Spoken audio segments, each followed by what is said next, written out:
Halo, Assalamualaikum. Selamat sore teman-teman.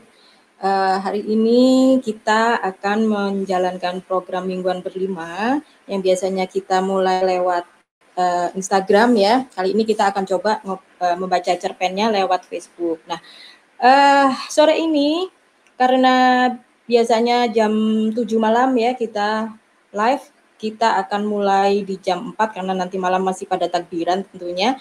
Dan hari ini yang akan membaca adalah Kak Meta Mevlana yang akan ditemani oleh host kita, Kak Retno. Saya panggil Kak Retno masuk ke sini.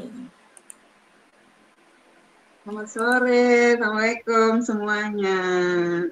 Semoga Selamat semuanya sore, dalam Kak. kondisi sehat walafiat ya, tak kurang suatu apapun. Amin. Amin. Sore ini Kak cukup Retno? cerah ya Kak Windy ya. Ya. Iya, alhamdulillah. Kak Retno, saya serahkan waktu dan tempat untuk mulai sama Kak Meta ya. Saya panggilkan Kak Meta ke layar. Oke, ditunggu. Halo Kak Sore Kak Meta. Meta. Assalamualaikum. Sore, Ya, silakan. Waalaikumsalam. Waalaikumsalam. Silakan Kak Retno, saya undur diri dulu. Selamat bertugas. Terima kasih Kak Windy. Sore kali ini seperti biasa, seperti hari Senin-Senin yang sebelumnya ya Kak Meta, kita masih dalam rangkaian bacaan cerpen yang ada dalam antologi Labirin 25. Nah, Kak Meta ini adalah salah satu penulis yang ada di antologi tersebut. Nah, Kak Meta ini adalah penulis kesayangan kita, yang punya banyak gelar di antara kita, yang sama teman-teman sudah dikasih gelar, ada yang bilang Queen of Surrealism, atau juga ada Metafora. Nah, inilah Kak Meta Mevlana yang akan membacakan ceritanya yang ada di dalam Labirin 25. Silakan Kak Meta. Ya, Bismillahirrahmanirrahim. Assalamualaikum warahmatullahi wabarakatuh. Waalaikumsalam. Mohon maaf suaranya agak serak karena masih batuk. Oh iya, jelas Ya, kok Kak. iya. Bismillah. Jamuan makan siang para tangga. Seorang pria parubaya duduk melipat kaki di atas lantai kolam sebuah ruangan besar yang terang benderang. Itu membuat setelan jas setengah resmi yang dikenakannya kusut di bagian lipatan lutut. Namun ia tak peduli. Sedikit menunduk, ia menatap ke arah depan pada seorang anak laki-laki berkaus kuning, bercelana biru, berusia 8 tahun, yang serupa benar dengan dirinya. Anak laki-laki itu tergeletak dengan kepala mengeluarkan darah. Lelaki itu menghela nafas dalam, kemudian beranjak bangkit meninggalkan ruangan. Seiring dengan itu, si anak laki-laki yang semula tergolek membeku, seketika berdiri dan kemudian menghilang. Adamna mendekati jendela kamar lantai atas yang pintunya dikunci dari luar oleh ayah. Ia lalu membuka daun jendela, memanjat, kemudian berjongkok di bingkai bawah, persis di dekat buku gambarnya. Buku yang pada sampulnya tertulis Adam Nam Adam, kelas 2. Itu tergeletak tiup angin hingga halaman-halamannya terbuka, memperlihatkan sederetan gambar aneka tangga dengan kepala dan anggota badan lainnya. Ia kemudian berdiri. Telinganya masih bisa mendengar pertengkaran kedua orang tuanya meski samar. Akan tetapi, apa pedulinya? Ia harus keluar dari sini. Ada janji yang harus ditepatinya siang ini. Ia mesti menghadiri jamuan makan siang yang dibuat kawan-kawannya di bawah naungan pohon besar di halaman samping. Maka ia pun menegakkan tubuh dengan kegagahan yang liat, lalu melompat. Dari raut muka dan sikap tubuhnya, aku tahu bahwa Ta, salah satu dari 4 kawan masa kecil Adamnan, tidak menyukaiku. Aku memang tidak seharusnya ada di jamuan yang diadakan teman-teman Adamnan. Ta, Tang, Tanggata, Tagatang ini. Mereka tidak mengundangku. Namun Adamnan memintaku untuk menemaninya. Aku tak bisa menolak. Ia sahabatku. Di awal kedatanganku tadi, aku mengangguk sebagai tanda hormat pada Ta. Aku tahu dari Adamnan, jika Ta adalah seorang tangga yang bisa membuat tangga lainnya mengangguk hikmat padanya. Ia membalas anggukanku. Dengan demikian, ia bisa melihat bahwa jalan aku kusut di bagian lutut. Ia mencibir diam-diam. Aku bersikap seolah-olah tak melihat hal itu. Aku tersenyum, lalu duduk di kursi yang ditunjuk Tanggata. Selamat datang di jamuan para tangga, Tuan Ari, ujar Tang. Terima kasih, ujarku. Terima kasih telah berkenan menerima kehadiranku. Teman Adamnan adalah teman kami juga, ujar Tang lagi. Lagi pula, adalah suatu kehormatan saat seorang yang istimewa, seperti Anda misalnya, mendatangi kami, bukan? Istimewa? Ulangku sambil tertawa kecil. Benar, jika tidak, Adamnan tak mungkin mengajak Anda. Ya kan, Adamnan? Adamnan tersenyum, kemudian mengangguk. Aku menggeleng. Tidak, ujarku. Aku hanya anggota kaum yang sebangsa dengan kalian dan Adamnan. Anda sungguh rendah hati, Tuan. Anda bersedia menyebut diri Anda sama dengan kami, ujar Tang. Sementara banyak manusia di luar sana menganggap kami tak nyata, hanya berangan-angan semata.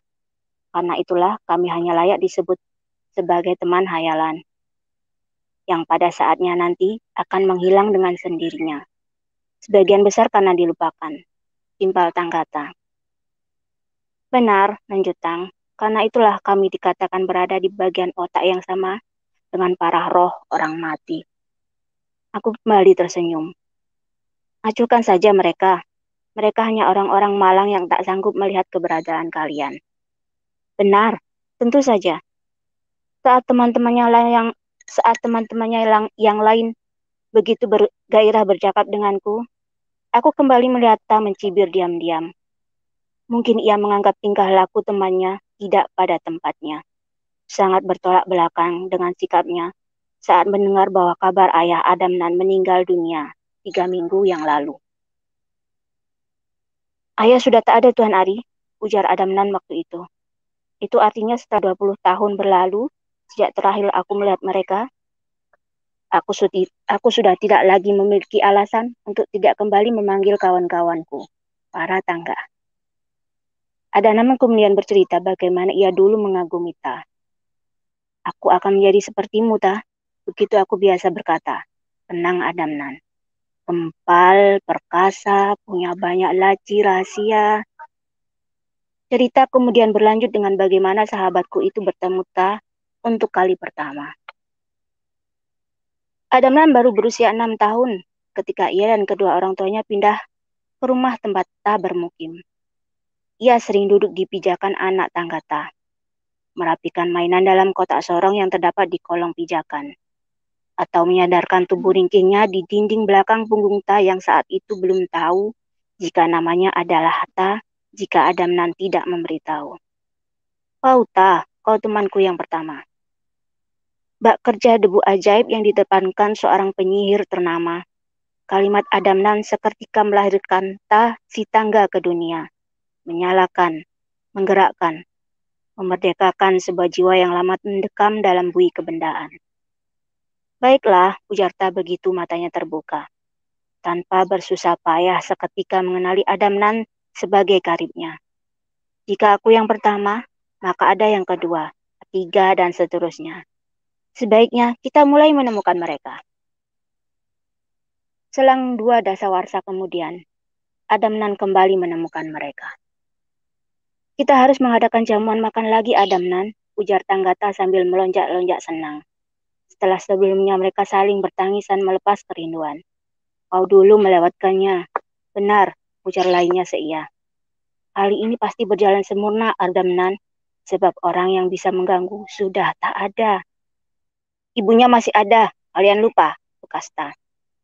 Hanya jasmania, ujar Tang cepat. Itu tak berarti apa-apa. Iya, Ta, tak ada artinya, lanjut Adamnan meyakinkan. Sekalipun kami bertemu, aku hanya akan menjadi sesuatu yang tak kasat mata bagi ibu. Aku menyebarkan pandangan ke seluruh ruangan tempat jamuan ini diadakan. Kali ini, satu bagian dari rumah tunggu para teman hayalan itu berupa ruang makan besar berwarna putih, benderang oleh pancaran sinar matahari. Pada saat lainnya, ruangan ini bisa berubah menjadi padang bunga, atau taman bermain dengan bermacam komedi dan warna, atau apa saja. Para teman hayalan berdiam di sini, menunggu karib mereka membuka pintu kesempatan untuk muncul kembali. Seperti yang sudah dilakukan Adamnan pada Tanggata dan Tagatang. Hal itu tak ubahnya sebuah pelukan hangat dan menyenangkan bagi mereka. Bukan pelukan yang basah oleh air mata, ingus dan keringat dingin, serta syarat getaran bak mesin bor yang tengah melubangi beton. Seperti yang dulu biasa dilakukan Adamnan setelah menerima pukulan dari ayah. Juga ketika ibunya meneriakinya bodoh saat hasil pekerjaan rumahnya mendapat nilai merah. Pada beberapa kesempatan yang sangat jarang terjadi, aku berhasil menyelamatkan diri dengan mengenai kita, ujar Adamnan melanjutkan kisah. Berdiri di puncaknya dengan lutut gemetar, sementara di bawah sana, ayah, dengan urat-urat leher yang tertarik keluar, hilir mudik mencari sambil mengibaskan rotan kebanggaan. Saat ayah berhasil menemukanku, benda itu akan dengan ringan tangan dihantamkan pada kepala mentahku. Ya Adamnan, ujar Tang hati-hati. Bagaimana kepalamu, kawan? Baik, tentu saja, jawab Adamnan. Syukurlah. Terus terang kami sempat takut kau lupa pada kami karena luka di kepala. Tidak akan, jawab Adamnan. Aku tak mungkin lupa pada kalian. Lagi pula aku tak menyimpan kenanganku di kepala. Ujarnya seraya membuka kancing kemejanya. Memasukkan ujung jari ke dalam pusar lalu menarik semacam laci dari perutnya. Seandainya tidak ditahan peluk, bola mata mereka, terutama bola mata Ta, pastilah menghambur keluar seperti batu terlontar dari ketapel. Mulut mereka, terutama mulut Ta, terbuka membentuk lubang di wajah mereka seperti tanah yang baru dihantam bom atom perang dunia. Kau berhasil menjadi seperti aku, Adamnan, seruta bangga dan senang. Kau memiliki laci di... Ucapan Tak termenggantung di udara tanpa ada yang mempedulikan. Aku lihat yang lain telah beringsut melongkok ke dalam laci Adamnan. Jutaan benda seperti lembaran foto yang bisa bergerak dan mengeluarkan suara tumpang tindih di sana. Dari sekian banyak, ada satu yang sangat menarik perhatian. Gambar Adamnan kecil, lengkap dengan tanggal terjadinya. Ketika ia berjongkok di bingkai jendela, melompat, lalu tergeletak di jalan depan rumah. Akan tetapi bagaimana mungkin? Bagaimana ini bisa terjadi, Adamnan? Seru Tanggata. Sama mudahnya dengan bayi mewujud di dalam kandungan, ujar Adamnan. Atau bagaimana kalian bisa hidup dan menjamu makan siang? Akan tetapi kau manusia, Adamnan. Manusia tak memiliki laci di perutnya. Mengapa tidak? Tukas Adamnan. Tuan Ari juga memilikinya. Kepala mereka serentak menoleh padaku. Benarkah itu, Tuan? Benarkah Anda juga tidak lagi menyimpan kenangan di kepala? Aku mengangguk perlahan. Benar, ujarku. Seseorang tak mungkin menyimpan kenangan di kepalanya. Jika kepala itu retak parah, bukan? Aku lalu membuka kancing kemejaku, menarik laciku, mengeluarkan selembar gambar yang kemudian kuberikan pada Ta. Itulah gambar hari-hari terakhir Tuan Ari, ujar Adamnan menjelaskan. Mereka sontak mengangguk-angguk terpesona, kecuali Ta, sebentuk kekacauan tergambar pada wajahnya. Ada apa Tuan Ta? Ujarku. Apakah Anda merasa tak nyaman dengan benda itu? Atau bahkan oleh kehadiranku? Itu sama sekali tak perlu Tuan Ta.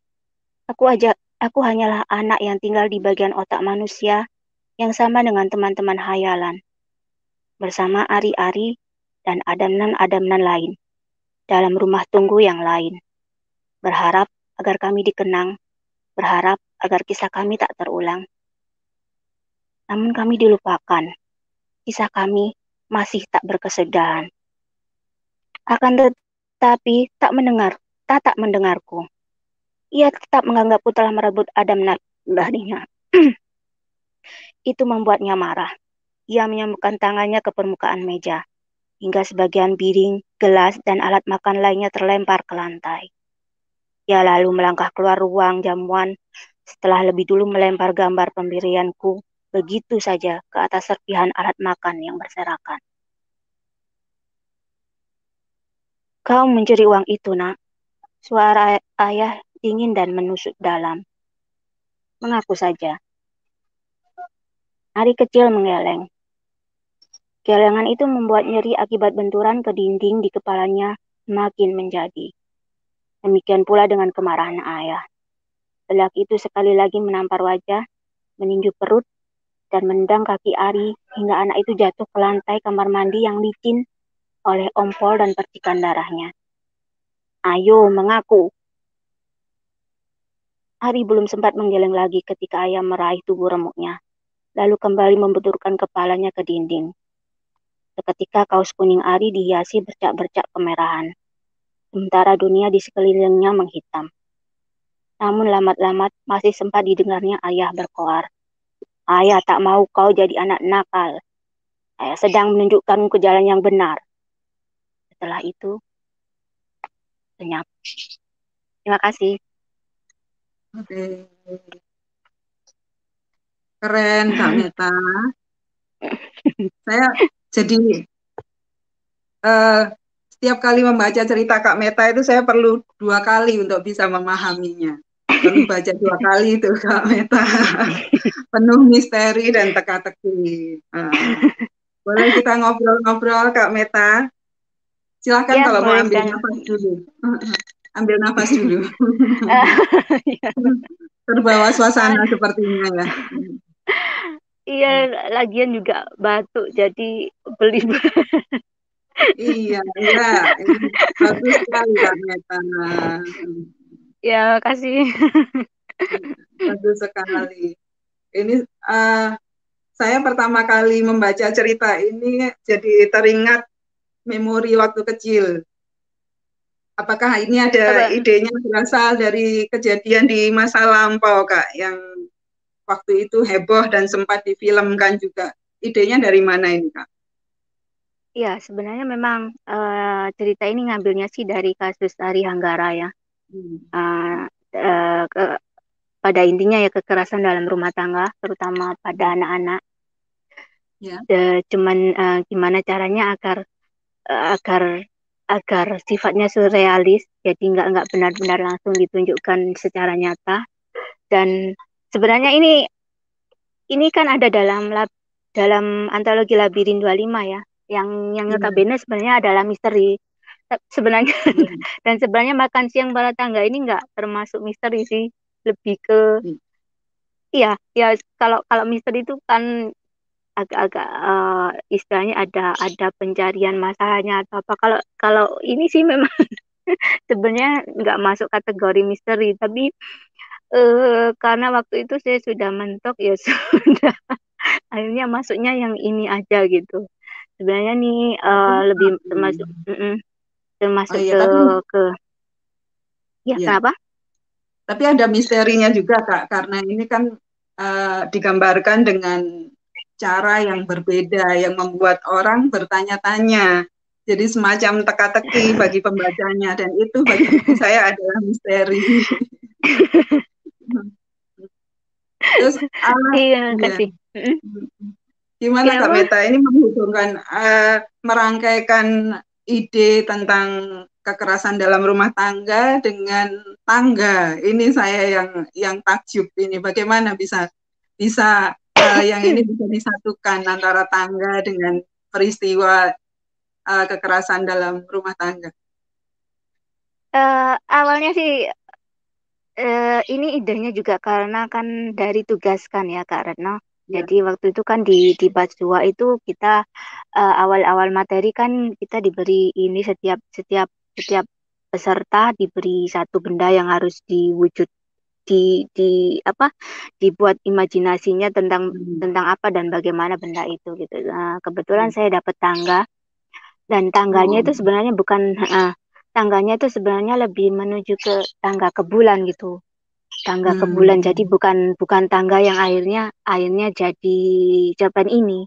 Tangga yang menuju ke bulan itu akhirnya jadi cerpen lain juga yang kebetulan sudah kemarin hari Jumat dibedah. Jadi ini dari tugas itu dari tugas batch 2 part media itu. Jadi kalau bagaimana cara menghubungannya dengan tangga antara kekerasan itu kebetulan karena memang tugasnya saya dapat tangga. Karena saya dapat tangga jadinya terus sebetulnya iya putar otak gimana gitu dan iya kebetulan saya pernah baca buku cerita anak-anak tentang teman hayalan. Jadi ya saya pikir ya sudah tangga itu aja yang dijadikan teman hayalan gitu. Saya pikir kalau setahu saya sih biasanya anak-anak yang menjadi korban kekerasan atau apa itu cenderung untuk karena mereka kebanyakannya nggak bisa nggak bisa mengungkapkan secara langsung gitu ya, terutama yang tidak mendapatkan bantuan profesional gitu, biasanya melarikan dirinya dengan mencari teman hayalan, dengan menemukan teman hayalan mereka, begitu. Iya, Setahu saya memang ini iya, biasanya memang secara psikis karena anak-anak yang seperti mengalami kekerasan dalam rumah tangga itu tidak berani mengungkapkan ke orang terdekat atau mungkin juga mereka juga nggak punya tempat untuk berlindung, sementara menjadi pelindung justru menjadi jadi algojo bagi mereka mungkin ya. Jadi siapa lagi yang bisa dipercaya? Mungkin karena mereka tidak punya sosok yang bisa melindungi, akhirnya mencari-cari hal yang membahagiakan menurut mereka gitu ya Kak. Iya, setahu saya begitu. Jadi karena mereka kan anak-anak ya, anak-anak biasanya jarang didengar, jarang dipercaya gitu. Kecuali memang kalau ada pihak yang kebetulan tahu dan bersimpati dan berani untuk melaporkan itu ke lembaga atau badan yang membantu ya mungkin bisa terselamatkan gitu. Tapi saat ini kan kita juga sudah ada Komisi Perlindungan Anak dan mungkin tetangga kanan kiri atau apa harus lebih aware ya dalam hal kondisi rumah tangga yang seperti ini, karena kita juga harus buka mata, buka telinga di sekitar kita untuk bisa melindungi lingkungan kita. Ya. Iya. Kak Meta ini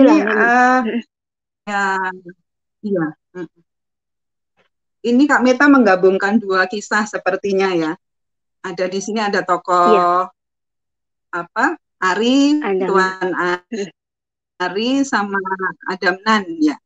Ini kalau yang Ari saya tahu persis bagaimana ceritanya. Kalau yang Adamnan ini apakah memang ada latar belakang kisah nyata atau gimana Kak? Itu sebenarnya ya secara global aja. Secara global anak-anak yang mendapatkan perlakuan itu ya. Secara global saya ambil aja. Saya ambil nama Adamnan juga karena artinya itu Adamnan itu kan dari buku kumpulan nama anak itu artinya anak laki-laki kecil gitu. Jadi ya itu sebenarnya kalau dibilang apakah berasalan dari kisah nyata, iya. Jadi itu saya ambil secara global aja dari sederetan jumlah kasus anak-anak yang mengalami korban kekerasan. Saya ambil satu saja yang saya imajinasikan berusia 8 tahun ketika dia meninggal ya, jadi hampir sama juga kayak Ari, laki-laki dan meninggal karena siksaan. Tapi sebenarnya kalau di luar sana ya nggak cuman anak laki-laki aja ya, perempuan juga banyak dan banyak juga yang nggak terekspos oleh apa harapan iya. Nggak saya baca pertanyaannya Kak Wina. Ya, apa oke, harapan saya Kak Meta setelah pertanyaan dari Kak Wina. Apa harapan Kak Meta setelah cerpen ini dibaca orang? harapan saya itu agar mereka nggak lupa gitu. Mereka nggak lupa bahwa pernah ada kasus seperti ini dan sepertinya memang nggak akan pernah berhenti ya kasus seperti ini karena eh, dan kekerasan itu bentuknya bermacam-macam bermacam-macam. Jadi saya inginnya setelah membaca ini, ketika ada orang yang sekitarnya itu pernah mendengar bahwa ada anak yang mengalami kejadian seperti ini atau apa, tergerak untuk melaporkannya ke badan yang berkaitan dengan ini dengan Yayasan Perlindungan Anak atau Perempuan yang sekiranya gitu. ya, karena setahu saya memang tanggung hal seperti ini, kekerasan dalam rumah tangga ini tidak hanya menjadi tanggung jawab orang rumah itu aja, tetapi juga lingkungan yang sekiranya juga mengetahui gitu. Jadi kalau mereka tahu atau ya mungkin memang agak menakutkan ya Mbak ya Retno ya, Iya, kalau iya, kalau kita memang, tahu memang. terus ya, kita pasti ada perasaan wah takut nanti jangan-jangan gitu apa sama pelakunya digitukan. Tapi biasanya kalau di badan-badan yang yang menyelamatkan begitu gitu anak-anak dan perempuan itu biasanya menjamin kerahasiaan identitas pelapornya. Setahu Ya, saya ada begitu. perlindungan saksi ya Kak ya. Iya, iya. Dan dan setahu saya juga jika penderitanya sendiri yang melaporkan itu akan mendapatkan. Jadi ini ini agak share aja sedikit. Jadi Iya. ketika kita melaporkan kekerasan kepada pihak yang berwajib ya, dalam hal ini polisi, mohon maaf sebelumnya jika ada yang berkaitan keluarganya dengan polisi, sebaiknya memang kalau kalau mendapatkan kalau mendapatkan apa kalau menjadi korban kekerasan dalam rumah tangga itu sebenarnya nggak nggak harus langsung ke polisi. Sebaiknya kalau menurut saya harus menghubungi dulu yayasan-yayasan perlindungan anak dan perempuan karena agar mereka ini bisa memberi tenaga pendamping tenaga Ya, pendamping ketika perlindungan. melaporkan ke polisi. Iya, karena kadang-kala ketika laporan itu disampaikan ke polisi itu polisi kebanyakannya tidak terlalu menganggap menganggap itu penting sampai sampai korbannya benar-benar istilahnya secara fisik terlihat lukanya gitu. Jadi Mhm. ya mohon maaf sekali lagi ya. Jadi ini pengalaman juga bahwa sebaiknya sebelum sebelum melapor itu memang cari dulu yayasan atau badan yang berkenan untuk mendampingi ketika pelaporan itu terjadi. Jadi ada tenaga hukum yang bisa mendampingi ketika si korban membuat pelaporan gitu. Ya. Ada pertanyaan lanjutan dari Kak Wina yang mungkin tadi sudah sempat kita bahas juga ya Kak, bahwa pertanyaannya ada nggak kisah nyata yang menginspirasi cerpen ini? Tadi sempat dibahas Ya, sedikit dari Kak Wina, bisa dilanjutkan Kak Meta. iya itu berdasarkan jadi saya bikin cerpen ini juga kan bikin riset ya, riset kecil-kecilan meskipun cuma lewat Google gitu aja. Jadi berapa banyak kasus yang terjadi, apakah eh, di negara-negara yang berkembang saja atau gimana, ternyata enggak, bahkan di negara maju pun kebanyakan kekerasan kekerasan pada anak itu masih mungkin terjadi gitu.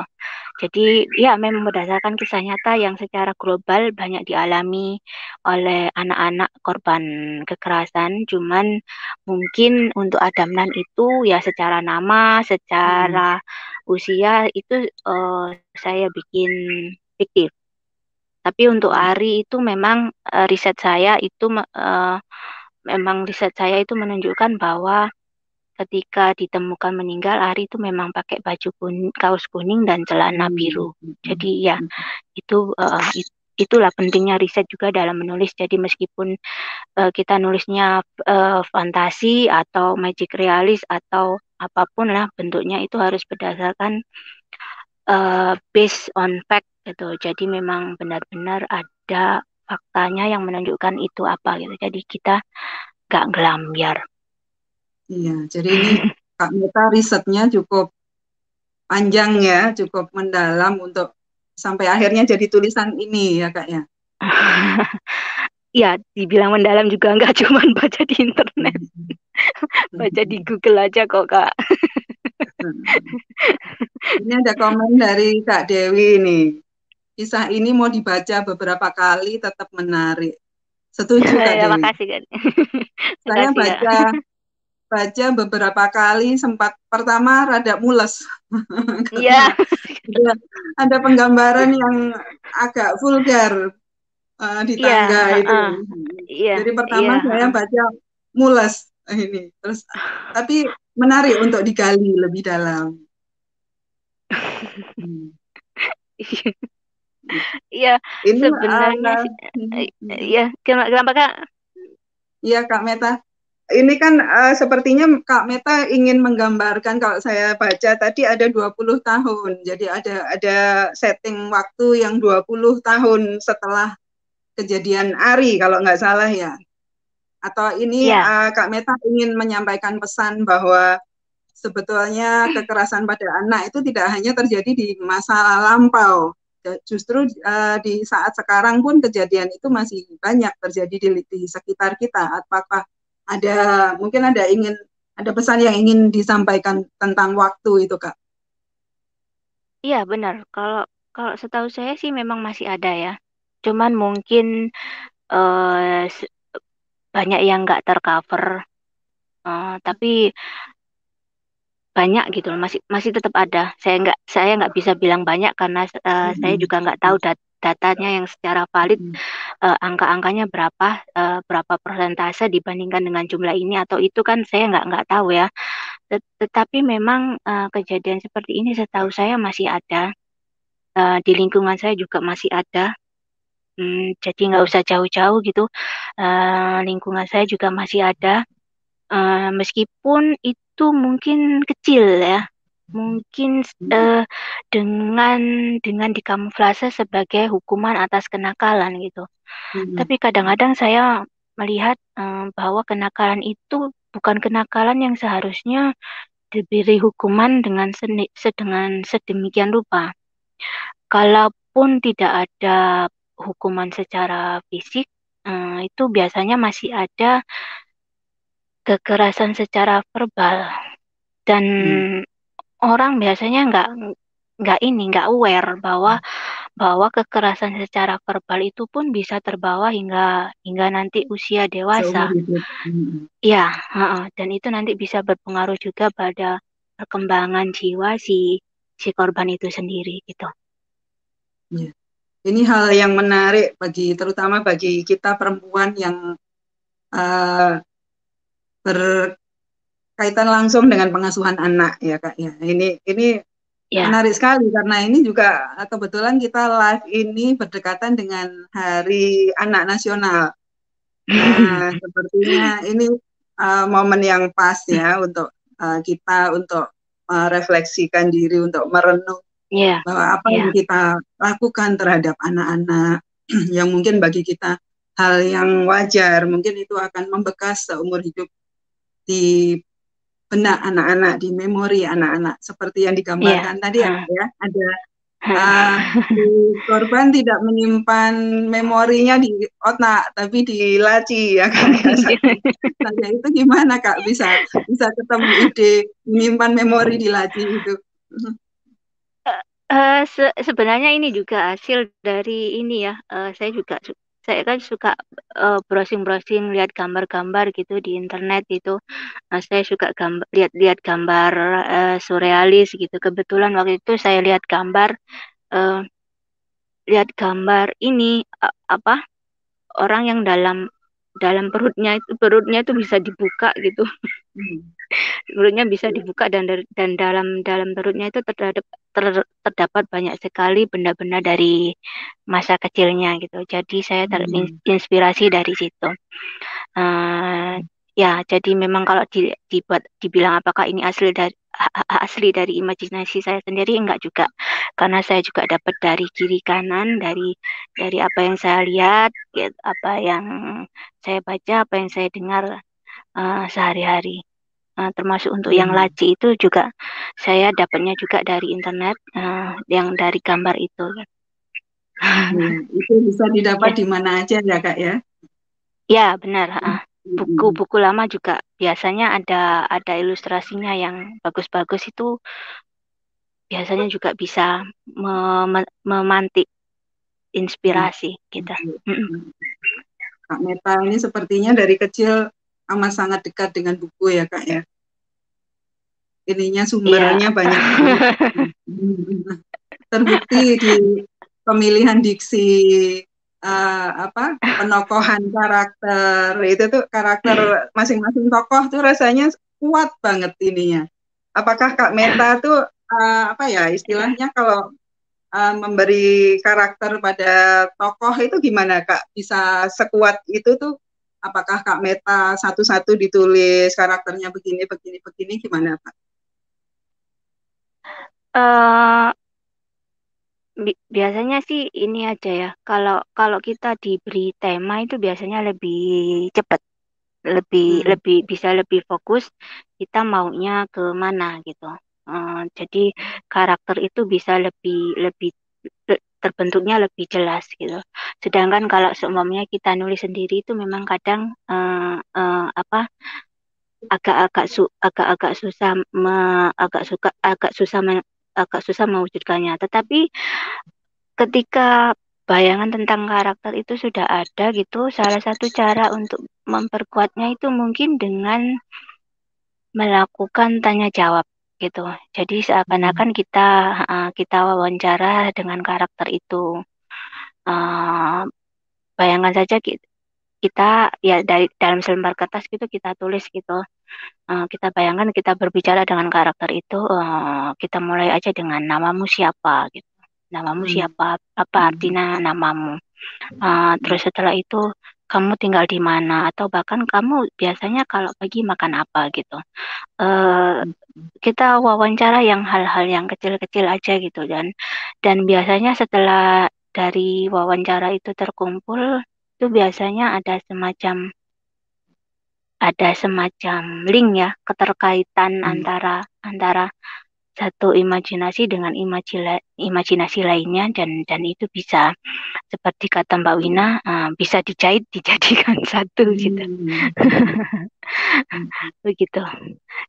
Dan wawancara itu hasil wawancara itu bisa juga kita dapat dari bacaan yang kita dapat, atau dari hal-hal yang kita dengar di sekitar. Mungkin begitu untuk penciptaan karakter. Ini hal yang baru ini nih, bahwa kita ilmu yang baru dari Kak Meta ini, bahwa untuk penokohan pemberian karakter masing-masing tokoh kita perlu wawancara, seolah-olah kita mewawancara masing-masing tokoh ya Kak ya. Ini menarik sekali. Bisa dicontoh. Mas, ada komen dari Kak Wina juga. Kalau Kak Meta menulis ini butuh berapa kali perombakan ya? Apakah sekali jadi? Kalau dirombak, apa yang bikin berubah? Untuk ini berkali-kali saya berkali-kali merubahnya. Jadi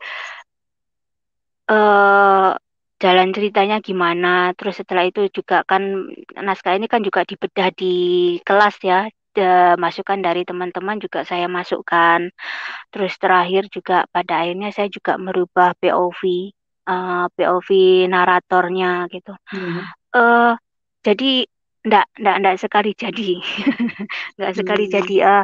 Memang untuk yang cerpen ini agak lama juga saya bikinnya, ya sepanjang waktu kelas itu kalau dirombak apa yang bikin berubah? Apa yang bikin berubah sebenarnya ya itu tadi saya kurang kenal sama karakter saya sendiri waktu itu. Ya jadi Hmm. uh, wawancara saya kurang. Hmm. Wawancara saya kurang mendalam. Jadinya ketika ketika menulis itu akhirnya agak-agak ngerambiang.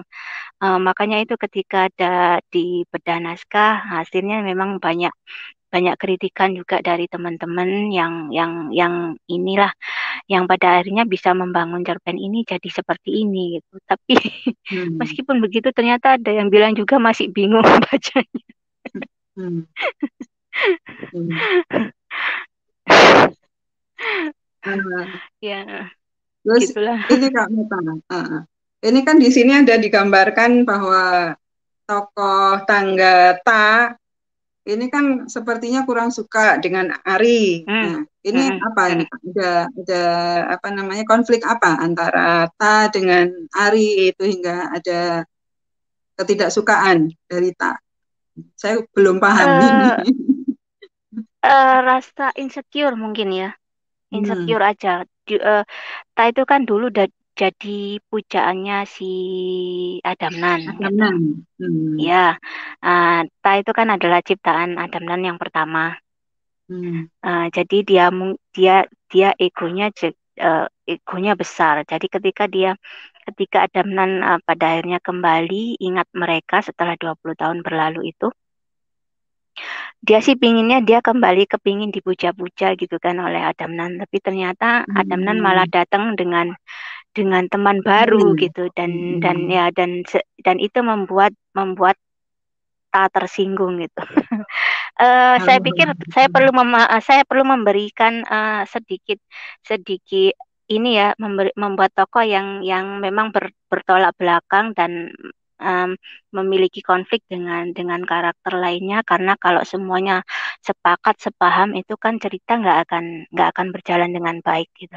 oh iya, Jadi kan nggak seru. cerita Hmm, yang baik itu kan hmm, kalau konfliknya ada gitu, konfliknya di situ hmm, berbicara gitu. iya. Hmm, ya. Kita panggil Kak Windy ya Kak, biar lebih seru lagi. Ya, Kak Windy silakan. masuk Kak.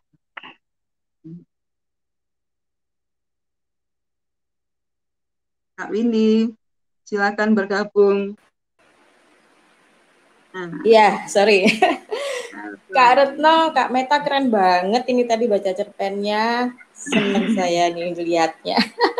Ini ada pertanyaan Ya, Kak kasih. Retno dari Kak Wilis ini di Facebook. Boleh ya tak bacain ya? Boleh, boleh. Jadi Kak Wilis bertanya, apa ada cerpen atau novel yang menjadi benchmark cerita ini Kak Meta? Terus kalau misalnya ada tuh judulnya apa? Kayak gitu. Hmm, ya, silakan Kak Meta. Hmm. Novel atau cerpen? Kalau novel saya kurang tahu ya. Kebetulan kebetulan kebetulan juga kalau kalau begini kalau kalau kalau yang kekerasan itu untuk anak itu mungkin saya lupa. Tapi kalau untuk yang sekiranya memang anaknya struggle sendiri itu karena dia memiliki kurangan itu ada banyak sih. Sedangkan untuk cerpen yang sama-sama berkisah tentang Ari Hanggara ini saya pernah baca, tapi sudah lama sekali, berpuluh-puluh tahun yang lalu, cerpen tentang Ari Hanggara ini. Dan di situ juga saya lupa penulisnya siapa dan saya juga lupa bacanya di mana. Yang pasti itu di majalah. Jadi dia juga menggambarkan Arinya itu ya tidak disebut sebagai Ari ya, cuman disebut sebagai anak kecil yang dipukul gitu aja. Ya mungkin juga itu yang kebawa juga dalam dalam ingatan saya ketika menulis cerpen ini gitu. Tepatnya apakah siapa nama penulisnya atau apa saya lupa. Mohon maaf saya lupa. Kalau nggak salah saya bacanya di majalah Femina dulu. Waktu saya masih Oh iya. apa ya? Iya, SD atau SMP gitu. Saya bacanya. Bacaannya keren ini Kak Meta ini. Kebetulan di rumah. Nah, itu dia. Kita kayaknya tinggal 15 menit lagi nih Kak Retno. Jadi pengen tahu apa ya kegiatannya Kak Meta. Akhir-akhir ini mungkin ada lagi naskah atau buku-buku yang mau terbit mungkin Kak? Belum. Ada simpenan, cuman ya ada simpenan sih, cuman belum saya buka ulang. belum saya edit lagi, dan kebanyakan memang agak panjang ya. Beribu-ribu cewek. Beribu-ribu cewek, jadi itu butuh sentuhan lagi. Masih ngalor ngidul itu, belum ramping sama sekali. Saya agak berhenti karena memang secara fisik lagi agak drop ini, kena pandemi. Kena pandemi ini memang apa ya, kan nggak berani kontrol ke rumah sakit. Akhirnya diobat-obatin sendiri. Ya, saya tidak cuman memang terus terang saya memang nggak sesepit orang-orang lain gitu. Jadi ya kalau apalagi dalam pandemi gini ini sudah nggak berani kemana-mana saya. Iya, semoga sehat selalu, Kak. Iya, makasih. Tapi ya maksudnya nggak gini loh, Mbak Retno, Mbak Windy, karena saya sudah terbiasa ya, jadi nggak ada masalah gitu. Kalau mungkin buat orang lain mungkin ngelihatnya berat. Kalau saya sih karena ini sudah bertahun-tahun seperti ini, jadi ya sudahlah. Tapi salut sekali Kak Meta dalam kondisi kesehatan yang naik turun mungkin ya, tapi Kak Meta masih tetap produktif, masih berkarya terus. Iya benar. Ini kayaknya kita udah hampir habis waktu ya Kak Retno. Bentar lagi juga mungkin di sekitar kita pada takbiran atau mungkin banyak kegiatan juga teman-teman. Mungkin Mbak Retno boleh ini bertanya Kak Meta mungkin harapannya gimana nih ke depan sebelum kita mengakhiri. Monggo Kak Meta. Harapan ke depan ya, moga-moga bisa menulis dengan lebih baik lagi, dan lebih bisa dijangkau oleh lebih banyak halayak. Karena sebagian besar yang baca cerpen saya kok rata-rata bilang tulisan saya agak sulit dimengerti gitu. Saya jadi yakin kok gimana ya caranya supaya lebih bisa dimengerti, itu yang masih saya belajar itu. Moga-moga nanti ke depannya itu tulisan saya lebih bisa dibaca oleh lebih banyak orang gitu. Justru kalau menurut saya lebih menariknya di situ Kak Meta, karena dengan membaca ceritanya Kak Meta itu kita perlu baca berkali-kali. Ibaratnya orang kalau cerita itu jelas sekali nengok udah nggak nengok lagi, tapi karena perlu memahami lebih dalam, jadinya harus nengok berkali-kali untuk memperjelas. Gitu ya. Ya mungkin nggak apa-apa sih ditengok berkali-kali gitu ya. Ya mungkin memang semoga kedepannya itu orang-orang lebih tidak berkeberatan untuk menengok berkali-kali.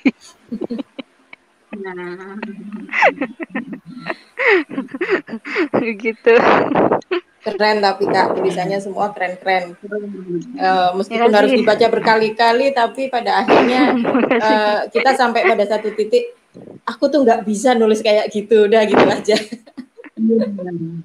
Iya. Jadi ada ya kan Pak Retno ya. Setelah berkali-kali kita baca akhirnya, oh alah ya Allah, sedalam itu ininya maksud tulisannya Kak Meta, gitu, angkat jempol, bener-bener. Terima kasih. Oke, gimana Kak Retno? Kayaknya sudah mendekati jam 5. Mungkin Ya, ada boleh. penutup dari Kak Retno?